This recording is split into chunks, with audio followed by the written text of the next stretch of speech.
six, like a brand new pair of jeans.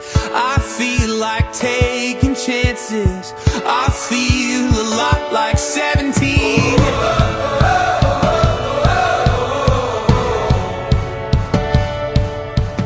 Si Jazz nung baby, Parisio daddy, iyakin. Tapos, ang nagpapatahan lang sa kanya, si Lolo Rod niya. Yun. Well, nung nag-aaral naman siya, so studious naman, wala naman kaming problema kasi masipag naman siya mag-aral. Though, sabi niya nga, hindi naman siya ganun katalino. Well, ang bonus lang namin is super bait naman siyang bata. Like when I close my eyes and don't even care if anyone sees me dancing. Like I can fly and I don't even think of touching the ground. Like a heartbeat skip, like an open page, like a one-way trip on an aeroplane. It's the way that I feel when I'm with you. Brand new.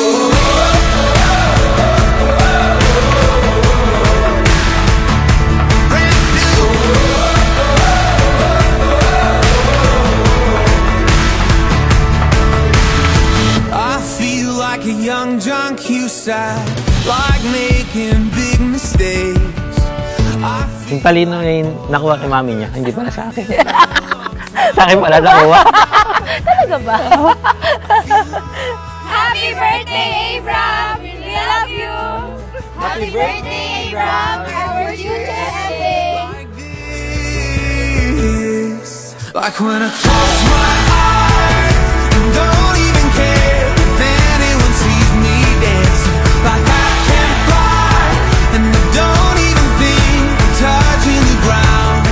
Ang gusto ko lang yung kabaitan niya tuloy-tuloy. Mabait na bata kasi yan. Walang barkada. Lumaki siya na talaga sa bahay lang.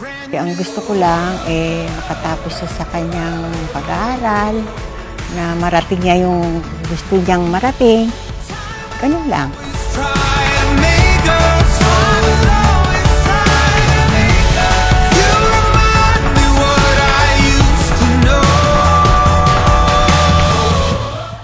Bilang anak, responsible. Yun lang ang masasabi ko.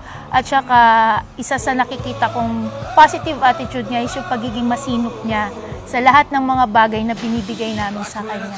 Ngayong legal age ka na, anak. So, papunta ka na dun sa bagay na alam kong pinapangarap mo at kung ano yung gusto mong mangyari para sa buhay mo, lagi lang kami nakasupport sa'yo. Kasi, mahal na mahal ka namin. Tuloy niya lang yung kanyang goal. Yun lang sa tuloy niya lang, maging down to earth lang siya. Yun lang ang message sa kanya.